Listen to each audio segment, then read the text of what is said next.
성경에는 사람을 차별하지 않습니다. 부자와 가난한 자나 여자나 남자나 주인이나 종이나 어떤 환경적 차이를 가지고 사람을 차별하지는 않습니다. 그러나 성경은 사람을 구별하고 있습니다. 지혜로운 자와 어리석은 자로 나누고 있는 거죠. 우리는 흔히 예수 믿느냐 안 믿느냐 그렇게 나누지만 성경은 더 본질적으로 지혜롭느냐 어리석으냐를 가지고 사람을 나누고 있습니다. 그런데 그 나누는 기준이 얼마나 많이 배웠느냐 그것을 가지고 나누는 것이 아닙니다. 많이 배운 사람 가운데서도 어리석은 자가 있습니다. 적게 배운 사람 가운데서도 지혜로운 자가 있는 것이죠. 하나님이 보시는 지혜로운 자와 어리석은 자의 기준은 세상 기준이 아니고 하나님의 기준입니다. 그 기준은 그 사람이 어떤 선택을 할 때 어떻게 선택하는가를 보면 야, 저 사람은 참 지혜로운 사람이구나. 저 사람은 어리석은 사람이구나를 알 수 있는 것입니다. 마태복음 7장 13절에 보면 좁은 문으로 들어가라. 멸망으로 인도하는 문은 크고 그 길이 넓어 그리로 들어가는 자가 많고 생명으로 인도하는 문은 좁고 길이 협착하여 찾는 이가 적음이라. 사람들은 우선 앞에 보이는 문이 크냐 적으냐, 길이 넓고 좋은 길이냐 아니면 좁은 길이냐, 시작 부분이 앞에 좋은 것이 있으면 그 길을 선택하는 것입니다. 그러다 보니까 많은 사람이 그 길을 갑니다. 지혜로운 사람은 우선 눈앞에 보이는 환경이 현실이 어떠냐 그것을 보는 것이 아니고 그 길 끝에 생명이 있는가 멸망이 있는가. 눈앞에 보이는 현실을 보고 선택하는 자는 어리석은 자요. 비록 눈앞에 어렵고 힘들고 길이 좁더라도 그 끝에 생명이 있으면 그 길을 가는 것입니다. 아무리 좋고 아무리 많은 사람이 찾아가더라도 끝에 멸망이 있으면 그 길을 가지 않는 그런 사람이 바로 지혜로운 사람이다 하는 것입니다. 우리가 창세기를 통해서 아브라함과 롯을 옆에 두고 성경이 비교한 이유는 뭐겠습니까? 아브라함의 선택과 롯의 선택이 지혜로운 자의 선택이 있고 어리석은 자의 선택이 있다는 것을 우리에게 말씀하는 것입니다. 우리 창세기 13장을 한번 보겠습니다. 갈대아 우리에 살고 있던 아브라함을 하나님께서 불러냈습니다. 그리고 가나안까지 같이 왔습니다. 롯은 삼촌 아브라함을 따라서 같이 왔습니다. 그런데 이제 같이 함께 할 수 없는 상황이 되었습니다. 13장 8절부터 보면 되겠네요. 아브라함이 롯에게 이르되 우리는 한 친족이라 나나 너나 내 목자나 내 목자 나나 서로 다투게 하지 말라. 내 앞에 온 땅이 있지 아니하냐. 나를 떠나가라. 내가 좋아하면 나는 우하고 내가 우하면 나는 좋아하리라. 이에 롯이 눈을 들어 요단 지역을 바라본즉 소알까지 온 땅에 물이 넉넉하니 여호와께서 소돔과 고모라를 멸하시기 전이었던 거로 여호와의 동산 같고 애굽 땅과 같았더라. 그러므로 롯이 요단 온 지역을 택하고 동으로 옮기니 그들이 서로 떠난지라. 이제 목축업을 하니까 이 양들이 많아지니까 한 지역에서 같이 살 수 없으니까 이제 서로 떠나자. 네가 먼저 선택해라. 너가 선택하고 그 다음에 내가 선택하겠다. 그렇게 아브라함이 제시를 했습니다. 그럼 보통 인간적으로 생각하면 우리가 롯 같으면 뭐라고 해야 되겠습니까? 삼촌. 그래도 삼촌이 먼저 선택하십시오. 그 다음에 제가 선택하겠습니다. 이렇게 해야 이게 좀 정상적인 사람 아니겠습니까? 그런데 롯은 아직도 철이 없어서 그런지 자기만을 먼저 생각하는 것입니다. 쭉 둘러보니까 요단 지역을 바라본 즉 소알까지 온 땅에 물이 넉넉하니 가축이나 농사를 하기 위해서는 반드시 물이 넉넉해야 됩니다. 물이 없는 황폐한 사막 같은 경우는 참 살기 어렵잖아요. 그래서 삼촌 제가 저곳을 선택하겠습니다. 눈앞에 보이는 풍요로운 땅을 보고 선택했던 것입니다. 그런데 그 중간의 내용이 그렇죠. 소돔과 고모라를 멸하시기 전이었는 거로. 물은 많고 풍요가 있는 땅인데 그곳은 곧 하나님이 멸하실 곳이다. 언젠가 멸할 곳이다. 아직까지는 모르지만 우리가 흔히 선택할 때 눈앞에 보이는 경제적 이익, 부, 풍요, 권력 다 좋지만 그곳이 하나님이 심판하실 장소인지 복 주실 장소인지 이걸 생각해야 됩니다.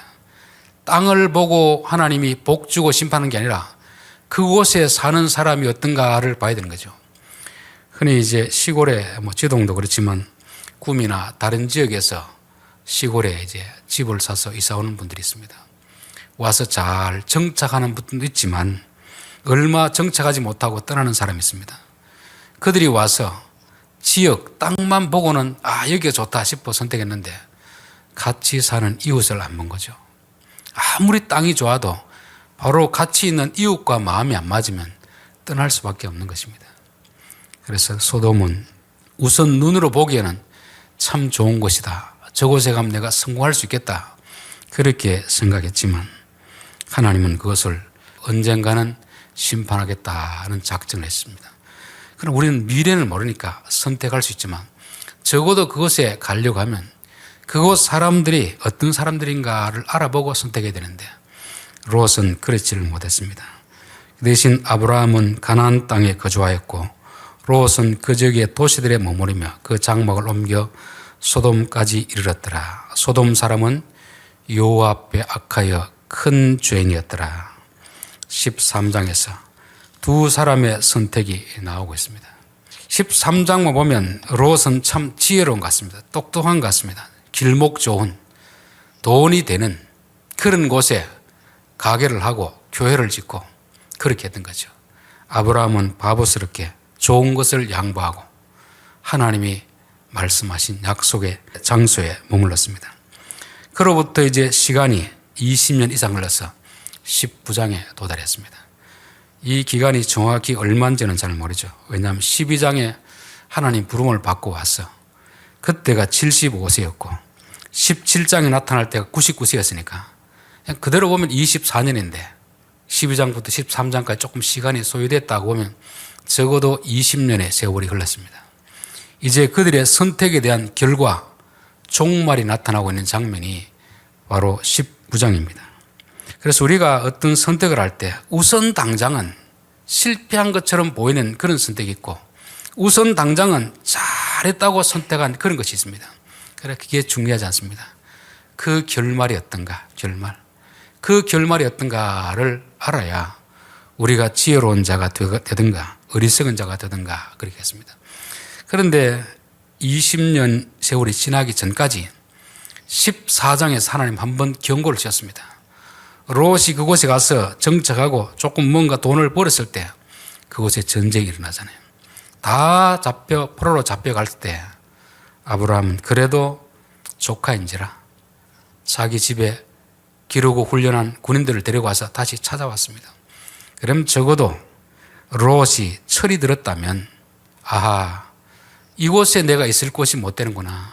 언젠가 또 이런 일이 일어날 걸 예상을 하고 그것을 피했어야 되는데 어리석게도 그곳이 너무 좋으니까 그곳을 떠나지 못하고 있었던 것입니다. 그러나 그로부터 몇 년의 시간이 흐르고 20년의 세월이 흘렀을 때 이제 19장의 상황에 도달하게 되는 것입니다. 24절 여호와께서 산을 곧 여호와께로부터 유황과 풀을 소돔과 고모라에 내리사 그 성들과 온 들과 성이 거주하는 모든 백성과 땅에 난 것을 다 엎어 멸하셨더라. 소돔성은 멸망하는 성의 대표적인 성입니다. 요한 계시록 보면은 큰 성 바벨론이 무너졌도다. 성공을 추구하고 큰 것을 추구하고 그런 성은 곧 무너진다는 것을 소돔성이 우리에게 가르쳐주고 있고 계시록 마지막에 가면 그걸 바벨론 성이라는 것입니다. 그럼에도 불구하고 사람들은 자꾸 성공과 출세를 위해서 도시로 몰려가는 거죠. 도시 자체가 잘못된 것이 아니고 그 도시에 사는 사람들이 돈 때문에 악을 행하면 도시를 보고 멸하는 것이 아니라 하나님이 그곳 사람들의 악함을 보시고 멸하신다는 것입니다. 그래서 우리가 어떤 선택을 할 때 이 선택, 이 직장에 들어가면 내가 얼마나 많은 돈을 버느냐, 그게 중요한 게 아니고 이곳에 있는 사람이 어떤 사람들인가, 이곳에 있는 사람이 어떤 사람인가. 비록 경제적으로는 가난할지라도 믿음으로 사는 사람이 있는 곳인가. 돈은 잘 버는데 남들이 보기엔 좋은 직장을 하는데 악을 행하는 사람들이 많은 곳인가를 항상 생각해야 되는 것이고, 잘못 선택했다면 하나님이 경고를 주실 때 14장처럼 나는 여기서 더 이상 있을 곳이 못 된다 생각하고 나와야 되는 것입니다. 그래야 19장에 직면하지 않게 되는 것입니다. 저는 직업들이 많이 있지만 어떤 직업들은 참 예수 믿는 사람이 믿음으로 살아가기 위해서는 참 양심의 가책이 느껴지는 그런 직장이 많이 있습니다. 그러다 보니까 직장을 옮겨야 되는데 옮기면 또 막상 다른 데 갈 데는 없고 목구멍이 포도청이라고 그렇게 계속 머무르다가 소돔성의 결말을 맞이하는 분들이 있습니다. 세상 사람들이 하나님을 안 믿으니까, 하나님을 두려워하지 않으니까 이것을 하든 저것을 하든 돈만 많이 되면 무슨 짓이든지 다 할 수 있는 것이 세상 사람들입니다. 예수 믿는 사람은 비록 황무한 사막일지라도 하나님이 약속하신 그 땅에 머무는 사람이 지혜로운 사람이다.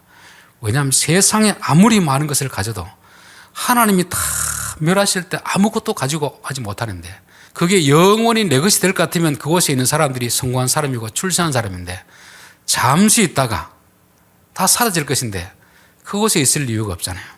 그래서 저는 아브라함은 지혜로운 선택을 했고 롯은 어리석은 선택을 했다. 어리석은 선택이라고 하나님이 경고를 했음에도 불구하고 다시 또 그곳에 가 있는 것입니다. 왜냐하면 그곳에 가야 돈이 되고 출세할 수 있기 때문에 그런 것이죠. 롯이 이루었던, 롯이 가졌던 그 모든 것을 19장 24절 25절 여기서 다 잃어버리는 것입니다. 26절 롯의 아내는 뒤를 돌아보았으므로 소금 기둥이 되었더라. 17절에 보면 그 사람들이 그들을 밖으로 이끌어낸 후에 이르되 도망하여 생명을 보존하라. 돌아보거나 들에 머무르지 말고 산으로 도망하여 멸망함을 면하라. 이 성을 다 멸할 것인데 너희들 빨리 나가서 멀리 도망하라. 가까이 있으면 같이 멸망할까 두려우니라. 그리고 뒤로 돌아보지도 마라 하는 것입니다. 어떤 과학자는 이 불이 유황이 쫙 내려와가 이 성을 태울 때 뒤를 돌아보면 눈이 실명한답니다. 마치 원자 폭탄을 터뜨렸을 때 빨리 도망가야지 돌아보면 그 아주 안 좋은 방사선 같은 것이 사람에게 영향을 미친다, 그런 말씀도 있던데, 여기서는 롯의 아내로 하여금 뒤로 돌아보지 말라는 것입니다. 돌아보지 말라는 것은 무슨 뜻이겠습니까? 이 롯의 아내는 앞에는 나오지 않습니다. 여기서 나오는데 갈대아 우를 떠날 때부터 결혼을 하고 따라왔는지 아니면 소돔 성에 가서 결혼했는지 우리는 잘 알지 못합니다. 내용이 나오지 않기 때문에. 그런데 막상 아직까지는 심판이 임하지 않는데 떠나라고 하니까 떠나오면서도 자꾸 뒤를 돌아보는 것입니다. 뒤를 돌아보는 것은 왜 돌아보겠습니까? 미련이 남아있는 거죠. 내 인생, 내가 지금까지 열심히 노력했던 모든 것이 소돔성이었는데 그것을 보니까 몸은 나왔는데 마음은 여전히 그곳에 가 있는 것입니다. 저는 우리 성도들도 그럴 수가 있다고 보는 것입니다. 예수를 믿고 나서 이제 예수를 믿었으면 3일 길을 떠나야 되는데 3일 길을 떠나지 못하고 자꾸만 근처 언저리에서 얼쩡얼쩡하는 사람들이 있습니다. 하나님이 모세를 통하여서 이스라엘 백성을 구원해 내려고 할 때 애굽에서 나가 3일 길 되는 곳에 가서 예배를 드리라 했습니다. 그것이 호렙산이거든요. 그래서 그 제안을 바로왕에게 하니까 3일 길 갈 일이 뭐 있느냐, 여기서 예배 드리지, 여기서. 그건 안 됩니다. 안 됩니다. 여러분, 3일 길이라는 것은 애굽을 완전히 떠나는 시점이 3일입니다. 우리가 보통 사람 죽으면 3일장을 치르잖아요. 왜 3일장을 치르는가를 한번 살펴보니까 사람이 죽어도 또 살아날 수가 있답니다. 3일이 지나면 완전히 죽었고 다시금 저 성으로 갔던 사람이 이 성으로 돌아올 수 없는 그 간격이 3일이라는 3일. 그래서 소돔성에서 나왔으면 3일 길 멀리 가야 되는데 사람들이 그것을 가지 않는 것입니다. 왜냐하면 내 모든 꿈이, 내 희망이 그곳에 있기 때문에 미래를 두는 것이죠. 저는 우리가 예수 믿으면서도 그럴 수 있겠다는 생각이 듭니다. 하나님 이스라엘 백성을 애굽에서 건져내시고 나서, 애굽에서 구해내시고 와서 어디를 통과시키느냐면 홍해를 건너게 합니다. 홍해. 근데 홍해를 건너게 할 때 출애굽기 14장 29절에 보면은 그러나 이스라엘 자손은 바다 가운데로 대오를 육지로 행하였고 물이 좌우에 벽이 되었더라. 그날에 여호와께서 이같이 이스라엘을 애굽 사람의 손에서 구원하시매 이스라엘이 바닷가에서 애굽 사람들이 죽어 있는 것을 보았더라. 그럼 출애굽했으면 구원받는 거 아닙니까? 그렇죠? 성경은 홍해를 건넜을 때 비로소 구원을 하셨더라 말씀하고 있습니다. 출애굽했다고 해서 다 홍해를 건넌 게 아닙니다. 여전히 애굽에 나왔는데 언제든지 돌아갈 수 있는 곳이 홍해를 건너기 전입니다. 근데 홍해를 건너면 더 이상 돌아갈 수 없는 거죠. 예수를 믿으려고 교회 왔다가도 언제든지 교회를 떠나는 사람이 있습니다. 아직까지 홍해를 건너지 않았기 때문에 그렇습니다. 예수를 믿으면 애굽에서 나왔으면 더 이상 가고 싶어도 갈 수 없는 홍해를 건너야 됩니다. 그것을 신약에서는 세례라고 말씀하세요. 세례. 세례라는 것은 웹 사람에 대해서는 죽는 것입니다. 새 사람에 대해서 사는 것이죠. 애굽에 대해서는 죽는 것이고 가나안에 대해서 사는 것을 말합니다. 그래서 예수 믿는 사람은 예수를 믿었으면 믿기 전에 왜 잘못된 생활 습관들 단절해야 됩니다. 안 좋은 친구들 단절해야 됩니다. 계속 만나면 신앙생활을 제대로 할 수 없습니다. 우선 내 안에 있는 잘못된, 믿기 전에 알지를 못했기 때문에 그런 일을 행했던 것들을 홍해를 건너고 세례를 받음으로 죽이고 단절을 시켜야 됩니다. 그렇지 않으면 언제든지 갈 수 있다는 거죠.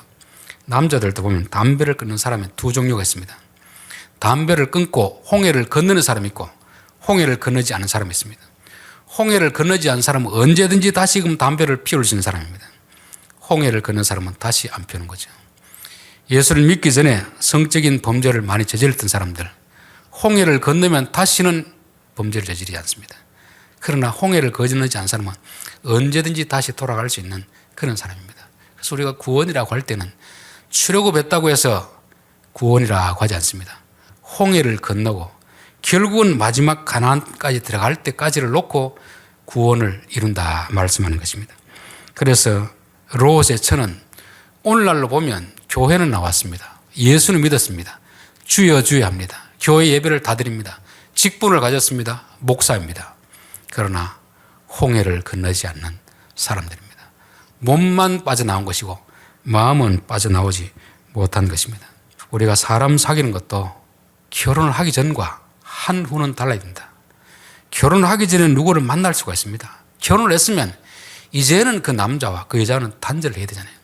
그래야 정상적인 결혼이 되잖아요. 그런데 단절 안 하고 억지로 떼어놓으니까 되지 않는 것입니다. 롯의 처가 바로 그런 것입니다. 저는 우리의 신앙생활이 윗사람에 대해서 예수 믿기 전에 그때가 좋았었는데 그런 마음을 가지고 있으면 신앙생활을 제대로 할 수 없습니다. 그때에 대해서 우리는 단절해야 됩니다. 단절. 지금 당장 예수 믿고 굶어 죽더라도 다시는 두 번 다시 그쪽으로 돌아가지 않는다.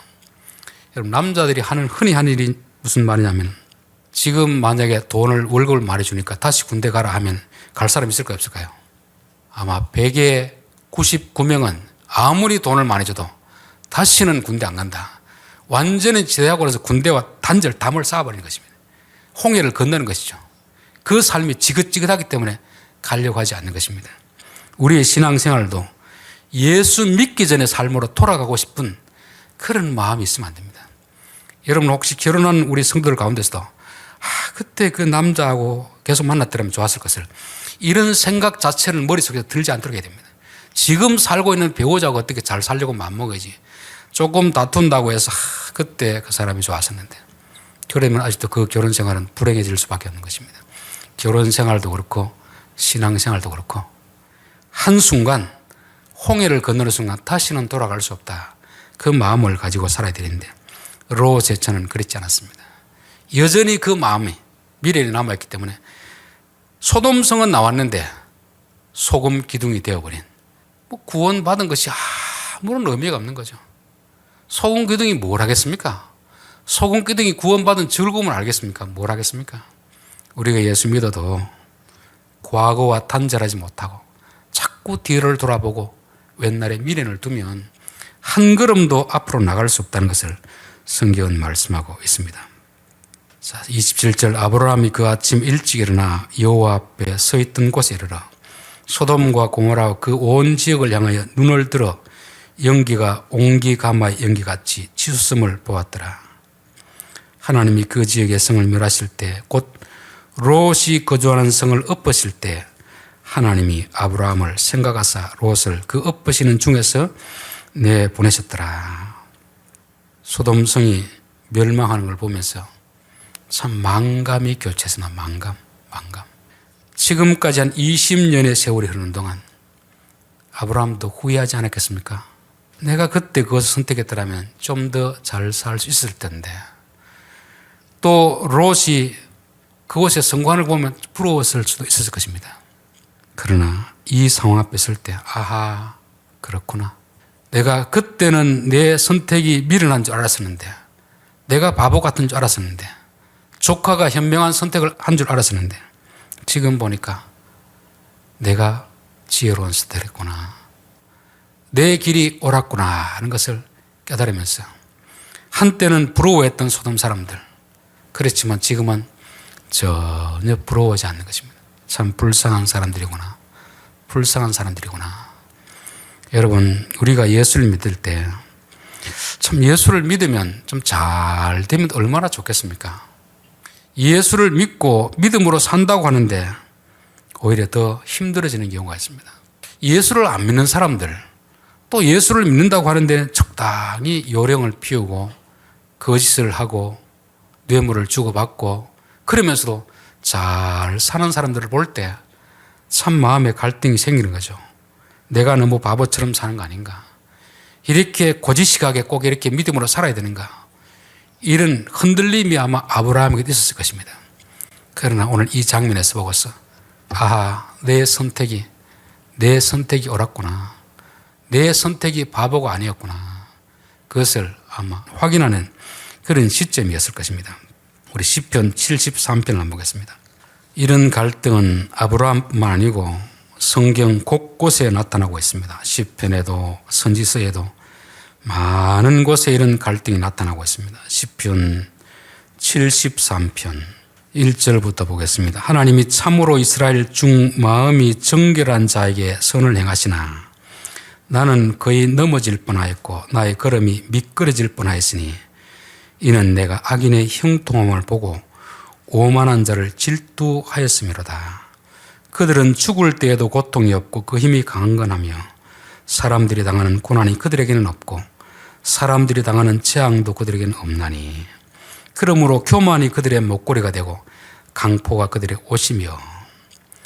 참 믿음으로 사는데 조금만 잘못해도 어려움이 있고 이런데 어떻게 죄를 짓고 악을 행하고 뇌물을 주고 불법을 행하는 자들은 저렇게 잘 사는가? 저들은 고통도 없이 너무 떵떵거리면서 잘 사는 것입니다. 그게 너무 괴로운 거죠. 12절 볼지어다 이들은 악인들이라도 항상 평안하고 재물은 더욱 불어나노다. 이런 일을 볼 때 참 믿음으로 산다는 것이 우리 스스로 힘든 것도 힘든 것이지만 그들과 비교했을 때 왜 우리는 이렇게 어려운데 저들은 저렇게 잘 살아야 되는가? 세상 논리로 말하면 죄를 지은 벌을 받고 선을 행하면 상을 받아야 되잖아요. 믿음으로 사는 사람은 좀 더 잘 살아야 되고 악을 행하는 사람은 벌을 받아야 되는데 현실은 그렇지 않더라는 것입니다. 이게 믿음의 사람들이 가지는 갈등이고 힘든 것이죠. 16절 내가 어쩌면 이를 알까 하여 생각한즉 그것이 내게 심한 고통이 되었더니 하나님의 성소에 들어갈 때야 그들의 종말을 내가 깨달았나이다. 주께서 참으로 그들을 미끄러운 곳에 두시며 파멸에 던지시니 그들이 어찌 그리 갑자기 황폐되었는가. 놀랄 정도로 그들은 전멸하였나이다. 악인이 잘 되는 것이 하루 이틀이 아닙니다. 지금 아브라함이 13장부터 19장까지 올 때 적어도 20년 이상을 소돔 사람들이 악을 행하면서도 잘 사는 것을 눈으로 목도를 했습니다. 그래서 참 내가 이렇게 사는 것이 바보 같은 것이 아닌가. 내 친구는, 내 이웃집 사람들은 적당히 거짓말도 하고 그렇게 요령을 피워도 잘 사는데 나는 예수 믿기 때문에 고지식하게 살아가지고 이게 뭔가. 적어도 안 믿는 형제들보다는 내가 잘 살아야 예수 믿으라고 한마디 할 수 있는데 예수 믿는 나는 가난하고 안 믿는 형제들은, 친구들은 잘 사니까 그들에게 어떻게 예수를 믿으라고 감히 말할 수가 있겠습니까? 그런 갈등 속에 살다가 오늘 19장에 그걸 보고 나서 아하, 그들의 결말이 이것이었구나. 그들의 결말이 이것이었구나. 내 선택이 잘못된 것이 아니었구나. 저는 우리 성도들이 현실 속에서 반드시 19장의 경험이 있어야 될 줄 믿습니다. 이게 없으면 예수 믿는 것이 늘 후회스럽고 바보가 아닌가 스스로 자기 자신을 비하하기 때문에 그런 것입니다. 자, 30절부터는 이제 롯의 결말이 나와 있습니다. 롯이 산 속에 살면서 자기 두 딸과 사는데 두 딸은 가만히 생각하니까 이제는 소돔의 성에 남자들이 다 씨가 말랐으니까 이제 결혼할 상대자가 없고 적어도 여자로 태어났으면 결혼하고 가정을 이루고 자식을 낳아야 되는데 정상적인 방법으로는 해결할 방법이 없으니까 그들이 생각해낸 것이 우리 아버지와 동침하자. 정상적으로 안 되니까 아버지에게 술을 마시게 해서 그렇게 관계를 맺어서 낳은 자식이 모압과 암몬입니다. 그런데 성경에는 여기에 대해서 아무런 언급이 없습니다. 잘했다 못했다 언급이 없습니다. 왜냐하면 이것을 우리의 도덕적 기준으로 판단하기는 좀 어렵다. 깨달을 수 있는 사람은 깨달으라, 그런 뜻입니다. 우리가 생각할 때 예수 믿는 사람이 과연 이럴 수 있을까? 도무지 이해가 되지 않는 그런 행동들이지만 그 시대의 사람들은 그것을 당연하게 여겼습니다.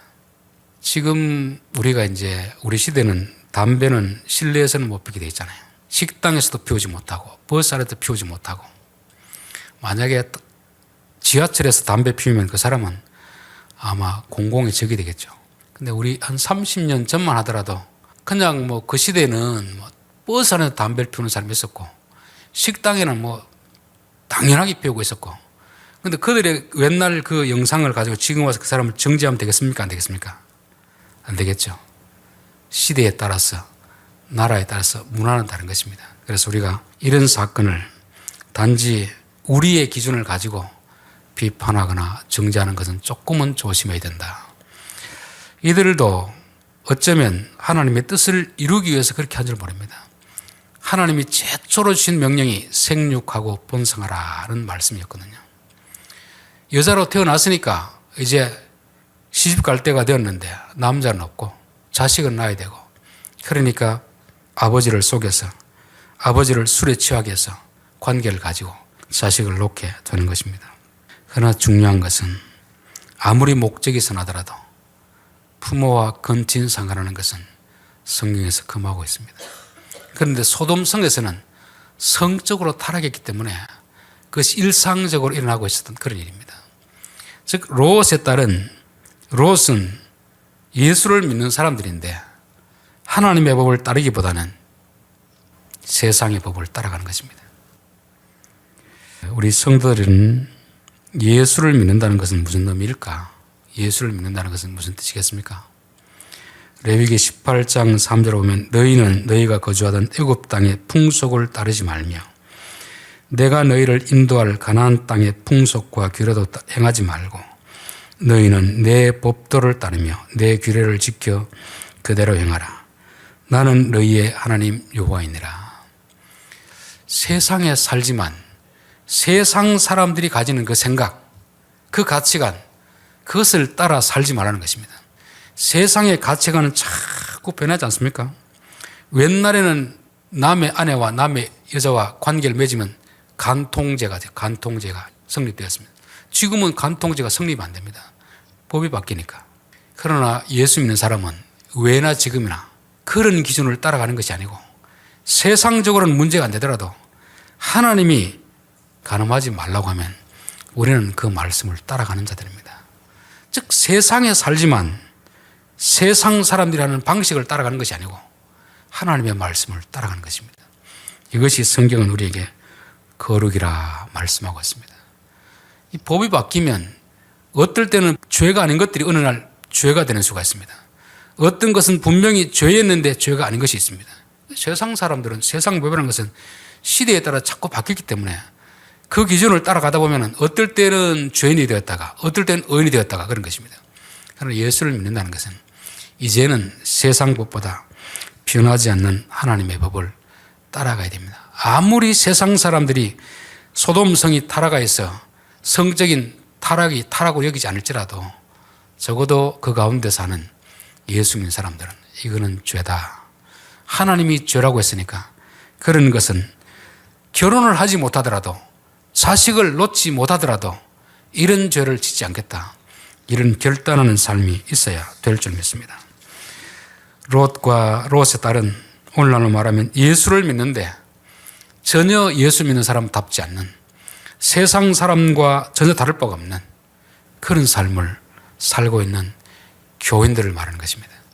요즘은 직장에서도 예수 믿는 것을 잘 드러내지 않는다고 합니다. 왜냐하면 손가락질을 당하기 때문에. 그러다 보니까 그 사람이 자기가 예수 믿는 것을 밝히지 않으면 그 사람이 예수 믿는 사람인지 안 믿는 사람인지 전혀 구분이 안 된다는 것입니다. 여러분, 우리가 밝히든 밝히지 않든 우리의 삶을 통해서 드러나야 됩니다. 달라야 됩니다. 결론입니다. 우리는 지금 소돔에 살고 있습니까? 소돔을 떠났습니까? 우리는 세상에 살고 있지만 세상에 속하지 않는 구별된 사람들입니다. 세상을 떠났더라도 여전히 우리의 마음이 롯의 저처럼 세상의 욕망을 두고 있으면, 돈의 욕망을 두고 있으면, 성공의 욕망을 두고 있으면 우리는 한 걸음도 앞으로 나가지 못하고 멸망한 성을 바라보면서 애통하다가 결국 소금 기둥으로 남게 되는 것입니다. 롯과 롯의 딸처럼 비록 그 멸망하는 소돔성에서 나왔지만 전혀 그리스도인답게 살지 못하는, 장소는 바뀌는데 여전히 소돔과 같은 그런 삶을 사는 사람들. 여러분, 가나안이 되는 것은 애굽에서 가나안에 들어갔다고 해서 가나안이 되는 것이 아닙니다. 법이 달라져야 가나안이 되는 거죠. 소돔이 멸망했지만 소돔 성 밖에서 똑같은 죄를 범하고 있다면 그들도 똑같이 언젠가는 소돔 사람들처럼 멸망할 수밖에 없는 것입니다. 우리가 예수를 믿느냐 안 믿느냐, 장소가 달라진 게 아닙니다. 법이 달라지는 거죠. 세상의 법이 아니라 하나님의 법을 따라 살아갈 때 우리는 이 땅에서부터 천국을 누리고 영생의 삶을 살게 될 줄 믿습니다. 기도하겠습니다.